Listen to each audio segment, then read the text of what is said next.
Hello children, we are going to start chapter 1 of history, tracing changes through a thousand years. In class 6 we have read ancient history. In class 7th we will read medieval history, which was the period 700 to 1750. In this period, what economic, political, social and cultural changes came in India, we will read in this chapter. Let us start the chapter. Take a look at map 1 and 2. Map 1 was made in 1150 CE by the Arab geography Al-Idarsi. अब हम इस में जो map 1 और map 2 दिया गया है, जो कि 1154 में एक अरब जियोग्राफर अल-इदरसी के द्वारा बनाया गया है.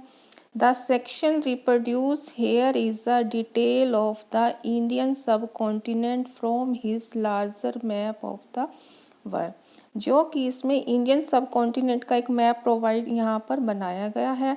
और मैप 2 जो कि मैप 2 है वो भी एक फ्रेंच कार्टोग्राफर के द्वारा बनाया गया है. अब कार्टोग्राफर कौन होता है? Cartographer is a person who make map. The two map are quite different even though are of the same area. अगर हम दोनों मैप की बात करें तो दोनों मैप में बहुत ज़्यादा डिफरेंस है, जबकि दोनों मैप सेम एरिया के हैं, इंडिया के हैं. The two maps are the in Al-Idarsi map, South India is where we would expect to find North India. और जो इलदर्सी के द्वारा जो मैप बनाया गया है उसमें जो जहाँ पर हमारा श्रीलंका दिखाया गया है वहाँ पर नॉर्थ इंडिया होना चाहिए. और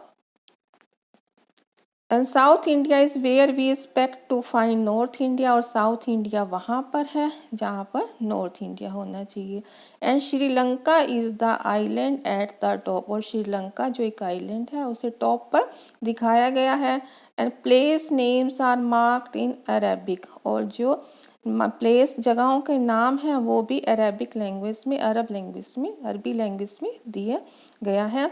and there are well names, और मैप 2 की अगर हम बात करें, there are well known names like Kannauj in Uttar Pradesh. और जो कि मैप 2 में अगर हम बात करते हैं तो वहाँ पे कुछ नाम ऐसे हैं जिनके बारे में हम जानते हैं, कन्नौज. और मैप 2 जो है कि 600 ईयर्स के बाद पहले मैप जो बनाया गया उसके 600 साल के बाद बनाया गया, during which time information about the sub continent had change. उससे क्या होगा कि जो इंफॉर्मेशन है सब कॉन्टिनेंट की वो चेंज होगी. This map seems more familiar to us, और जो ये मैप है इससे हमसे फैमिलियर है क्योंकि यहाँ पे श्रीलंका जो है साउथ में दिखाया गया है. And the coastal area in particular are surprising detail, और इसमें कोस्टल एरिया की एक बहुत अच्छी सी डिटेल प्रोवाइड करवाई गई है. This map was used by European sailor and merchant on their voyage, और जो लोग यूरोपियन सेलर अपनी यात्राओं पर इस मैप को क्या थे यूज़ करते थे. Equally important is the fact that the science of cartography differ in the two periods. और यह भी इम्पोर्टेंट है जो कि कार्टोग्राफी जो मैप बनाने की थी वो भी इन दो पीरियड में क्या है अलग अलग है. When historian रीड डॉक्यूमेंट, जब हिस्टोरियन कोई डॉक्यूमेंट पढ़ते हैं मैप और टेक्स्ट जो लिखा हुआ पढ़ते हैं फ्रॉम द पास्ट के बारे में, they have to sensitive to the different historical background to the contents in which information about the past was produce. उन्हें इस बात का जो पीछे पास्ट में हुआ होता है जो भी इंफॉर्मेशन उन्हें प्रोवाइड करवाई जाती है उनके बारे में उन्हें बहुत ज़्यादा सावधान रहना पड़ता है और उसके बारे में उनको जो भी इंफॉर्मेशन दी जाती है. New and on terminology. If the contents in which information is produced changes with time, और यदि कोई भी इंफॉर्मेशन अगर टाइम जो चेंज होती है चेंजेस विद टाइम, कोई भी इंफॉर्मेशन टाइम के अकॉर्डिंग चेंज हो जाती है. व्हाट अबाउट लैंग्वेज, चाहे वो लैंग्वेज है एंड द मीनिंग, चाहे वो मीनिंग है। Historical record exist in variety of language, जो हिस्टोरिकल जो रिकॉर्ड्स हैं वो काफ़ी लैंग्वेज में मिलते हैं। Which have change considerably over the year, वो साल जैसे जैसे धीरे धीरे वो चेंज हो जाते हैं। जैसे अब एग्जाम्पल आपको बताया गया मेडिवल पर्सियन, जो मध्यकाल पर्सियन जो कि ईरान का पुराना नेम है। For example is different from modern Persian, जो ये लैंग्वेज है आज की, पहले की लैंग्वेज जो आज की पर्सियन लैंग्वेज से क्या है, डिफरेंट है। The difference is just with regard to grammar and vocabulary, और ऐसा नहीं है कि ग्रामर में भी कुछ चेंज है, वोकेबलरी में भी चेंज है। The meaning of word also change over time, और जो मीनिंग है शब्दों का वो भी समय के साथ साथ बदल जाता है। टेक द टर्म हिंदुस्तान, अब आपको यहाँ पे बताया गया है कि अब अगर हम हिंदुस्तान की ही बात करें, today we understand it as India, यदि कोई अगर हम हिंदुस्तान वर्ड यूज़ करते हैं, इट्स मीन हमें समझ आ जाता है कि हम अपने कंट्री इंडिया की बात कर रहे हैं। The modern nation state, when the term was use in the 13th century, लेकिन यही वर्ड अगर 13th सेंचुरी में अगर यूज़ किया जाता गया था by Minhaj Siraj, a chronicle who wrote in Persian, जिसने कि पर्सियन लैंग्वेज में लिखा था। क्रॉनिकल एक ऐसा पर्सन जो कि टाइम पीरियड जैसे जैसे वो अक्कर होता है हिस्ट्री में इवेंट्स, उसके बारे में जो लिखता है कि he mean the area of Punjab Haryana and the lands between the Ganga and Yamuna. उसने क्या डिस्क्राइब किया हिंदुस्तान को, ऐसी लैंड जो कि पंजाब हरियाणा और Ganga and the land between the Ganga, और गंगा के बीच में और यमुना के बीच में है। He use the term in a political sense of land that were a part of the domains of the Delhi sultan, और ऐसी लैंड जो कि दिल्ली सुल्तान के अंडर है।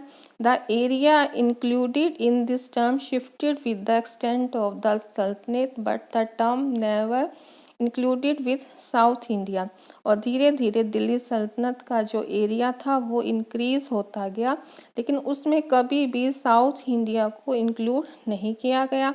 Bye contrast in the earlier 16th century Babur use Hindustan to describe the geography, fauna and the culture of the inhabitants of the subcontinent. लेकिन अब 16th century की अगर बात करें तो बाबर ने जो हिंदुस्तान टर्म को किस लिए यूज़ करा था कि डिस्क्राइब करने के लिए जो हिंदुस्तान की ज्योग्राफी, फोना जो जीव जंतु और कल्चर को डिस्क्राइब करने के लिए यूज़ किया था। As well we see later in the chapter there, this was somewhat similar to the 14th century poet अमीर Khusro use the word Hind, और अमीर खुसरो ने भी 14th सेंचुरी में हिंदुस्तान वर्ड को यूज़ किया था। While the idea of a geography and cultural entity like India did exist, जो कि उसका मतलब ही था कि जो इंडिया में ज्योग्राफी और कल्चर की जो सत्ता है उसमें जो वो दिखाई देती है। The term Hindustan did not carry the political and national meaning which were associated with it today, लेकिन तब भी उसका मतलब ये नहीं था कि जो आज हम हिंदुस्तान की बात करें तो जो पॉलिटिकल और नेशनल मीनिंग जो आज हम उसके बारे में निकलता है जिसे हम जानते हैं, उनका मतलब वो नहीं था कि जो आज हम उसे जिस हिंदुस्तान को हम आज इंडिया के नाम से पहचानते हैं। Historians today have to be careful about the term they use because they mean different things in the past। और हिस्टोरियन को, इतिहासकार को जो टर्म्स, जो शब्दों का प्रयोग, जो शब्दावली वो यूज़ करते हैं उसके लिए उनके भी डिफरेंट मीनिंग है। Take for example a simple term, का एक सिंपल शब्द बताया गया आपको foreigner. It is use today to mean someone who is not an India. इसका मतलब क्या है कि जो पर्सन इंडिया से बिलोंग नहीं करता, इंडियन नहीं है, भारतीय नहीं है।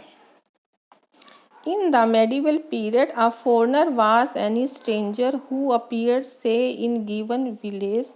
लेकिन जब मध्यकालीन पीरियड की बात करें, फॉरनर का मतलब होता था कोई अजनबी चाहे वो किसी गांव से, इन अ गिवन विलेज, एक गांव में कोई भी अजनबी, someone who was not the part of the society of the culture, जो कि उस सोसाइटी और कल्चर का पार्ट नहीं है, उसे भी फॉरेनर कहा जाता था। इन हिंदी द टर्म परदेसी माइट बी यूज, और हिंदी में क्या वर्ड यूज किया जाता था? परदेसी।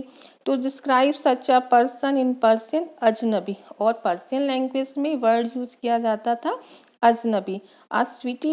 A city dweller therefore might have regarded a forest dweller was a foreigner, एक जो शहर में रहने वाले पर्सन के लिए वो पर्सन भी फॉरनर ही था, जो कि गाँव वन में, जो कि जंगल में रहता है। But two peasant living in the same village were not foreigners, लेकिन दो किसान सेम अगर एक ही गांव में रह रहे हैं, वो फॉरनर्स नहीं कहलाते थे। To each other even though they may have had different religious और कास्ट बैकग्राउंड, चाहे उनकी कास्ट और धर्म अलग अलग थे, लेकिन चाहे एक गांव में अगर वो रहते थे तो वो फॉरनर नहीं कहलाते थे। Next, historians and their sources. अब हिस्टोरियंस के पास क्या क्या सोर्सेज होते थे?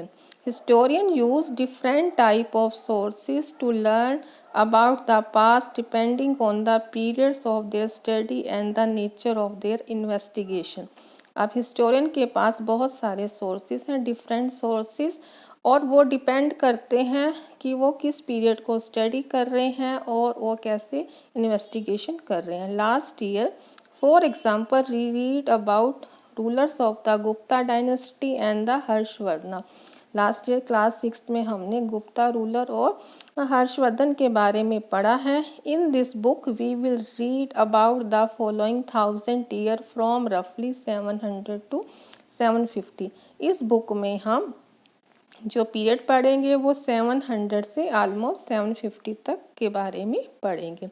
You will notice some continuity in the sources used by historian for the study of this period, और तुम देखोगे कि कुछ इसमें कोई कंटिन्यूटी भी है सोर्सेज के जो हिस्टोरियन पीरियड को स्टडी करने के लिए यूज़ करते हैं। They still rely on coins, और वो क्या है, डिपेंड करते हैं कॉइन्स की स्टडी करके उन्हें कुछ पता चलता है पास के बारे में। इंस्क्रिप्शन जो कि रिटन, जो उनके लिखे हुए जो इंस्क्रिप्शन होते हैं, आर्किटेक्चर, कुछ बिल्डिंग्स के बारे में, टेक्स्ट जो उनको टेक्स्ट के रिकॉर्ड्स जो मिलते हैं for information.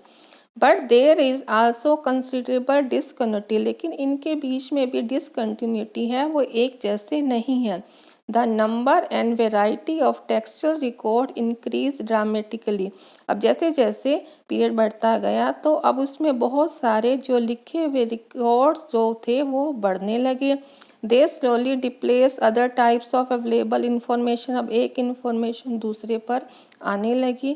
To this period gradually became cheaper, और इस पीरियड में जो पेपर था वो सस्ता हो गया। वाइडली अवेलेबल, अब जल्दी से वो मिलने लगा। People use it to write holy text, अब पीपल पेपर को यूज़ करने लगे होली टेक्स्ट लिखने के लिए, जो अपने धर्म ग्रंथ थे। कॉनिकल्स ऑफ द रूलर्स, जो रूलर्स थे उनके जो इवेंट्स जो हो रहे थे टाइमली, उनके बारे में जो लिखने लगे। और लेटर्स, अब टीचिंग ऑफ सेंट्स, और जो संतों की जो शिक्षा थी। पेटिशन, अर्जिया, और जुडिशियल रिकॉर्ड, जो कोर्ट से रिलेटेड जो रिकॉर्ड थे उनके बारे में अब लिखने लगे। And for register of accounts, अब अपने खाते बनाने लगे।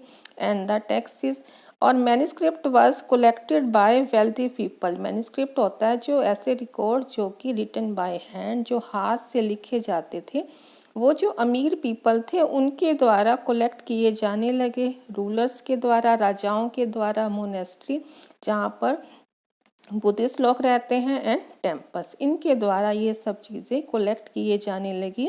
दे were placed in library and the archives, और ये सब लाइब्रेरी और आर्कीव्स में रखे जाने लगी। आर्कीव्स ऐसा प्लेस होता है जहाँ पे डॉक्यूमेंट्स और मैन्युस्क्रिप्ट को स्टोर किया जाता है।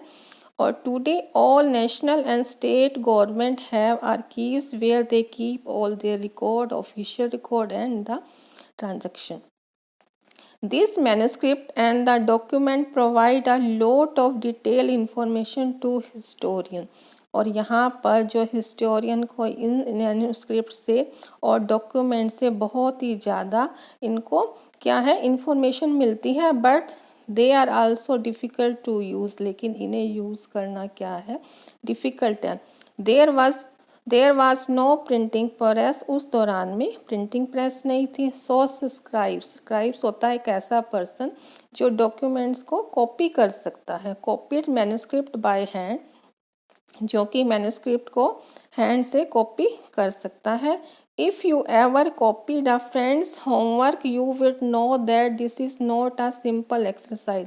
यदि आपको किसी अपने फ्रेंड की कॉपी करनी हो तो आपको भी लगेगा कि ये कोई आसान काम नहीं है। Some time you can not read your friend's handwriting, कई बार अपनी फ्रेंड की हैंड राइटिंग को नहीं समझ सकते। And force to guess what is written, और एक आइडिया लगाते हो कि क्या लिखा गया है। As a result, there are some small but significant difference in your copy of friends' work, और इसीलिए आपके वर्क में और फ्रेंड के वर्क में काफ़ी डिफरेंस, काफ़ी अंतर आ जाता है।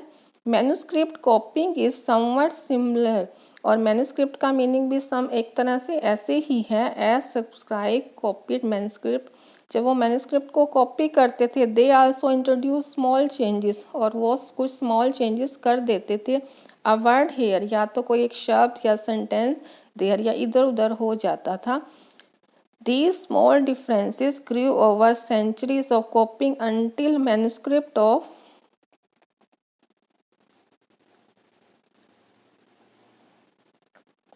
सेम टेक्स्ट, और ये तब तक चलता रहा कि तब की वो सेम टेक्स्ट में भी काफ़ी सारे चेंजेस आने लगे। Become substantially differ from one other, और इससे एक जो मैन्युस्क्रिप्ट था वो दूसरे से अलग होने लगा।